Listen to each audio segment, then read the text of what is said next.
Bhogapuram airport కూడా నిజంగా చూస్తే చంద్రబాబు మరో క్రెడిట్ పడరాని పాటలు పడతా ఉన్నాడు. భోగాపురం ఇంటర్నేషనల్ ఎయిర్పోర్ట్ స్టోరీ కూడా చూస్తే అసలు క్రెడిట్ చోరీ అన్నది చేయడం కోసం ఎన్ని పడరాని పాటలు పడతా ఉన్నాడు చంద్రబాబు నాయుడు అన్నదానికి ఇది ఇంకొక ఎగ్జాంపుల్.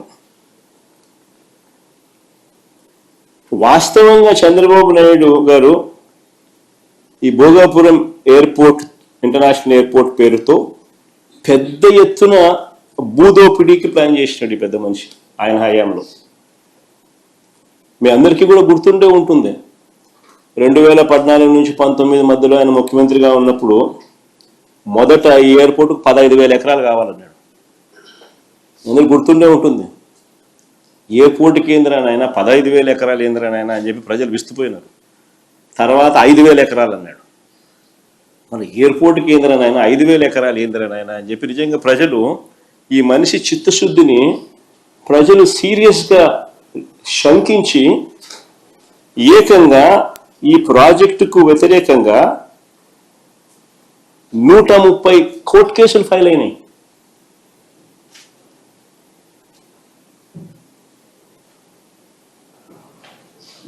ప్రాజెక్ట్ టేక్ ఆఫ్ కాల.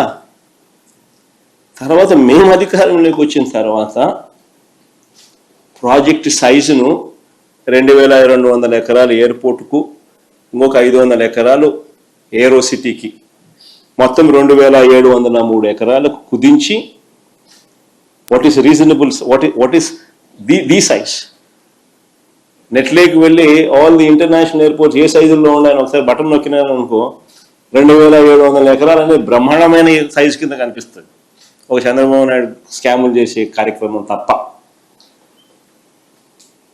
మేము ఏరో సిటీకి ఒక 500 ఎకరాలు, 2,200 ఎకరాలు ఎయిర్పోర్ట్కు కుదించి అడుగులు వేగంగా ముందుకు వేయగలిగాం. ప్రతి రైతుకు కాన్ఫిడెన్స్ ఇవ్వగలిగినాం. మొత్తం 130 కేసులు కోర్టులో ఉన్నటి సాల్వ్ చేయగలిగినాం.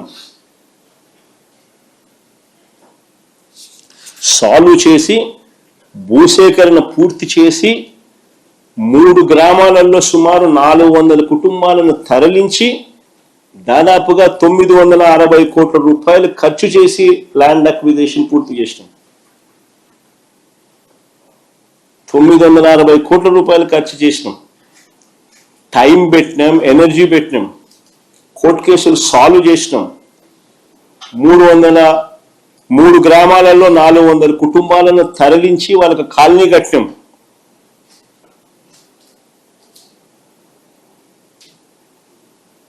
ల్యాండ్ అక్విజిషన్ మా హయాంలో జరిగింది. ఇది చేయడమే కాదు, ఈ పనులు చేపట్టడానికి తనకు సంబంధించిన మంత్రి అశోక్ గజపతి రాజు గారు ఆ రోజు కేంద్రంలో సివిల్ ఏవియేషన్ మంత్రిగా ఉన్నా కూడా చంద్రబాబు గారి ప్రభుత్వం పర్మిషన్స్, ఎన్ఓసీలు కూడా కేంద్రం నుంచి తెచ్చుకోలేక. మీ పార్టీ అనేది ఈవేళ రాజమండ్రిలో కానీ మొత్తం ఎంటైర్ ఆంధ్రప్రదేశ్లో పార్టీ అనేది ఎక్కడ లేదు. అట్లీస్ట్ ఈ 5 ఇయర్స్లో పార్టీ బిల్డప్ చేసేటువంటిది ఇవ్వండి. నెక్స్ట్ స్పోక్స్మెన్లు పెట్టండి, స్పోక్స్మెన్లు పెట్టి ట్రైనింగ్ ఇవ్వండి. వాళ్ళు వచ్చి ఏం మాట్లాడుతున్నారు, బూతులా. లోక్సభ మన ఇక్కడ శాసనసభలోనూ బూతులే మాట్లాడుకుంటారు, ప్రెస్ మీట్లోనూ బూతులే మాట్లాడుకుంటారు. ఏం గౌరవంగా మాట్లాడుకోండి. ఇది ఏమన్నా సరిహద్దు గొడవలా? కొంచెం గౌరవంగా మాట్లాడడం, వాళ్ళు దానికి ట్రైనింగ్ ఇవ్వటం, అసలు ఎందుకు ఓడిపోయారన్న దాని మీద ఒక మీటింగ్ పెట్టుకోవటం, ఇవన్నీ చేయండి. ఇదేమి ఎండ్ కాదు. ఇది అయిపోయామని ఎవడన్నా అనుకుంటే, చంద్రబాబు నాయుడు గారి పార్టీ కూడా అయిపోయింది జగన్ పార్టీ అనుకుంటే వాళ్ళు పొరపడుతున్నారు, మేము అయిపోయామరా అని జగన్ పార్టీ అనుకుంటే వీళ్ళు పొరపడుతున్నారు. ఎందుకంటే ప్రజాస్వామ్యంలో ఇది అసలు 5 ఏళ్లకోసారి ఎలక్షన్ పెట్టడం గవర్నమెంట్ మారటానికే. ఈసారి మారటం అనేది చాలా మంచిగా మారింది. ఎందుకు కారణం ఏంటంటే అక్కడ బీజేపీ అనేటువంటి కేంద్రం ఏదైతే మన సవత్తల్లి ప్రేమ చూపిస్తుందో కరెక్ట్గా కంట్రోల్ చేయడానికి డెఫినెట్గా జగన్ కన్నా చంద్రబాబు నాయుడు గారు బెటర్ వచ్చాడు. దీని మీద పెద్ద నిరుత్సాహపడిపోకలా. ఇంకా అటాక్లు జరుగుతున్నాయి. లీగల్గా వెళ్ళండి. లీగల్గా ఎక్కడైతే కొడుతున్నారో అన్ని వీడియోలన్నీ టీవీలో చూపించడం కాదు, కోర్టులో పెట్టండి. కోర్టులు ఉన్నాయి, ఇంకా కోర్టులో న్యాయం జరుగుతుంది ఖచ్చితంగా. అప్పుడు ఆగుతాయి. అక్కడ ఈ వెళ్ళి వచ్చి రోడ్డు మీద కొడుతున్న వాళ్ళని చంద్రబాబు నాయుడు ఏం పంపడం, ఆ రోడ్డు మీద తన్నులు తింటున్న వాళ్ళందరినీ జగన్మోహన్ రెడ్డి పంపిన వాళ్ళు కాదు. ఎక్కడెక్కడ ఏ గొడవలు జరిగితే నిన్న ఆ పార్టీలో ఉన్నవాడు ఈ పార్టీలోకి వచ్చాడు, ఈ పార్టీలో ఉన్నవాడు ఆ పార్టీలోకి వెళ్తున్నాడు. సో మీరు పార్టీ అంటూ బలంగా ఉన్నప్పుడు ఇవన్నీ కూడా ఆటోమేటిక్గా సర్దుమణుగుతాయి. ఎప్పుడైతే పార్టీ బలంగా లేదో అటాకులు జరుగుతూ ఉంటాయి. ఎందుకంటే ఆ స్థాయికి తీసుకొచ్చేసారు రాజకీయాలు. ఇప్పుడు చూడండి, పక్కనే ఒరిస్సా 24 ఏళ్ళు ఒక్క ఎలక్షన్ కూడా ఓడిపోకుండా 24 ఏళ్ళు ఆయన అనుకుంటాను రికార్డు, ఎవడు లేడు ఇండియాలో. నవీన్ పట్నాయక్ ఆ మాజీ అని చిన్న కుర్రాడు సీఎం అయ్యాడు, వెళ్ళాడు దానికి. ఆ వీడియోలు చూస్తే నిజంగా అలా ఉండాలి. వెళ్ళగానే మొత్తం సీఎంతో సహా అందరూ లేచి నిలబడ్డారు. ఆయనే సీఎం మళ్ళీ పదవి స్వీకారం చేస్తున్నట్టు వచ్చినట్టు వెళ్ళాడు, కూర్చున్నాడు. మోడీ ఆయన దగ్గరికి వెళ్ళి నమస్కారం పెట్టాడు. గౌరవం ఉండాలి కదా. ముఖ్యమంత్రి 24 ఏళ్ళు ముఖ్యమంత్రి చేశాడు, పోయింది ఎలక్షన్. ఏంటి పోతే అయిపోయినట్టేనా? ఒక ఎలక్షన్ ఓడిపోతే అయిపోయినట్టే.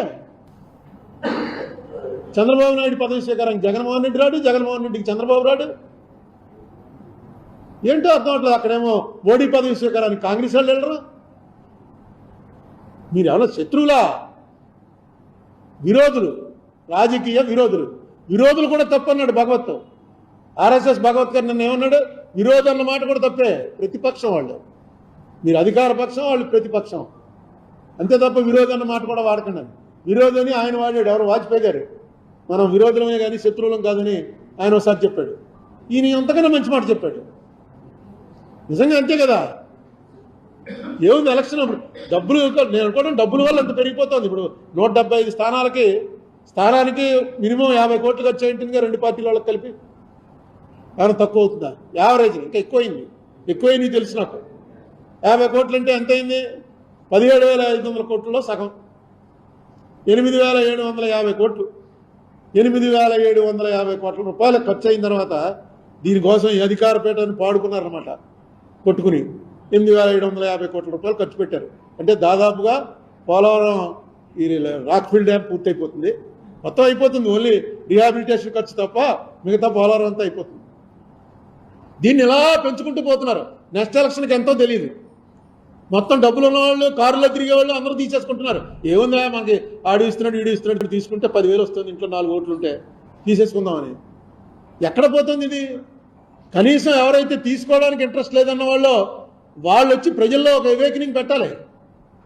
ప్రజల్లో అవేకనింగ్ పెట్టకపోతే ఇది ఇలా ఈ పాట పాడుకుని 8,750 కోట్ల రూపాయలకి రాష్ట్రం పాడుకున్న తర్వాత ఈ రాష్ట్రంలో వ్యాపారం చేస్తారా, జనం కోసం చేస్తారా? మనమే ఊహించుకోండి. మనమే ఆస్తులన్నీ అమ్మేసి అప్పులు చేసి ఎమ్మెల్యే ఎంపీ అయిన తర్వాత మొట్టమొదటి ప్రయారిటీ ఏముంటుంది? మనం కరెక్ట్ కాకపోయినా సరే ఫస్ట్ ప్రయారిటీ మనం అప్పులు తీర్చాలి, లేకపోతే వాళ్ళు ఊరుకోరు. కొన్ని ఆస్తులు త్యాగం చేసేసినా అప్పులు తీర్చాలి. ఏ పొలిటీషియన్ అయినా అలాగే తయారవుతున్నాడు. దీనికి కారణం ఏంటంటే ఎవరైతే చెప్పగలిగిన వాళ్ళు, కొంచెం చదువుకున్న వాళ్ళు, డబ్బులు అవసరం లేకుండా వెళ్ళి ఓటేస్తున్న వాళ్ళు ఉన్నారో వాళ్ళందరూ కూడా నోరు మూసి కూర్చుంటున్నారు. మేధావి మౌనం చాలా ప్రమాదకరం. ఎప్పుడో వీరేశలింగం పంతులు గారు చెప్పారు అందరికన్నా ముందే, వైలెన్స్ కన్నా సైలెన్స్ చాలా ప్రమాదం అని. ఒక మామూలు జనం చేసే వైలెన్స్, రౌడీలు చేసే వైలెన్స్ కన్నా ఇంటలెక్చువల్ మెయింటైన్ చేసే సైలెన్స్, అది చూస్తూ కూడా వీడు సైలెన్స్గా ఉంటే అది ఎక్కువ ప్రమాదం. ఎందుకంటే రౌడీ పేటకు ఒకడే ఉంటాడు, రౌడీని వ్యతిరేకించే వాళ్ళు చాలామంది ఉంటారు. ఇంతమంది ఉండి కూడా ఎవడో కంకణం కట్టుకోవడానికి సిద్ధపడ్డాడు, మనకెందుకు లేని. కనీసం అందులోంచి బయటపడకపోతే ఏ ప్రభుత్వం వచ్చినా సరే ఇది తప్పదు. ఇది ఇలా కంటిన్యూ అవుతూనే ఉంటుంది. దీని మీద ఆలోచన చేయాలి కొంచెం. ఎవరైతే కొత్తగా యంగ్స్టర్స్ వస్తున్నారు, చదువుకున్న వాళ్ళు వస్తున్నారు, టైం స్పేర్ చేసే వాళ్ళు వస్తున్నారు, వాట్సాప్లో చూస్తుంటే ఎలాంటి మాటలు చెప్తున్నారు, ఎంత బ్రహ్మాండంగా. వాళ్ళ పేర్లు కూడా ఎక్కడ చెప్పుకోరు, పేర్లు కూడా తెలియవు. ఒక్కొక్కటి వింటుంటే మొత్తం ఫిగర్స్ 1952 నుంచి, ఇంకొకడైతే మన ఒక ఆయన పెట్టాడు 1929 నుంచి భారతదేశం చరిత్ర అంతా, ఎలక్షన్లు ఎలా జరిగాయి, ఏ ఎలక్షన్లో ఎన్ని ఓట్లు వేశారు, ఎలక్షన్ తర్వాత ఏ సంస్కరణలు వచ్చాయి, 30 మినిట్స్లో చెప్పేశాడు మొత్తం. ఉన్నారు చాలామంది మీలోనే, చాలా మీరు జర్నలిస్టులు చాలామంది ఉన్నారు మీలోనే. ఏదో చేయండి. దీని మీద కూడా అప్పుడప్పుడు ఒక మీటింగ్, మీరు కార్తీక వన సమారాధన పెట్టుకున్నట్టే నెలకో మీటింగ్ మీ ప్రెస్ క్లబ్లో పెట్టుకుని దీనికి సంబంధించి ఒక్కొక్కటి రిలీజ్ చేస్తూ ఉంటాం. ఎంత నష్టం వచ్చింది, ఈ ఓటు అమ్మేసుకోవటం వల్ల ఎంత నష్టం వచ్చింది స్టేట్కి. డెఫినెట్గా ఇది నష్టమే. 8,750 కోట్ల రూపాయలు పెడితే ఖచ్చితంగా వాళ్ళు 10,000 కోట్లన్నా సరే దానిలో లాగడానికి చూస్తారు. ఇతనే ఎందుకు పెడతారు? అందరూ బిజినెస్ మెన్లే. దీని మీద కూడా ఆలోచన చేయమని కోరుతున్నాను. కొత్త కేసులు ఎందుకు పెట్టరు? కొత్త కేసులు పెడతారు, ఎందుకు పెట్టరు? ఉండొచ్చు ఆ అరెస్టులు. నేను ఆయన అడిగిన పాత కేసుల గురించి, కొత్త కేసుల్లో అరెస్టులు ఉండొచ్చు, మళ్ళీ దాంట్లో బెయిల్స్ ఉంటాయి.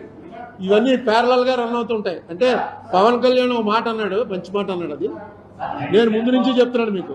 నేను మన రాజమండ్రిలో అనేక సార్లు చెప్పాను, పొలిటీషియన్స్ ని అరెస్ట్ చేయొద్దు. పొలిటీషియన్స్ ని వాళ్ళ ఆస్తులన్నీ జప్తు చేయండి, అని తిరగడానికి వీలు లేకుండా చేయండి. జైలుకి వెళ్ళాడో వాడి పాయింట్లు. చంద్రబాబు నాయుడు జైలుకి వెళ్ళిన రోజునే మనం ప్రెస్ మీట్లో చెప్పాను, జైలుకి వెళ్తే గెలుస్తాడు అంతే. నువ్వు మనిషిని పెంచుతున్నావు, జైలుకి వెళ్ళిన మనిషిని సింపతి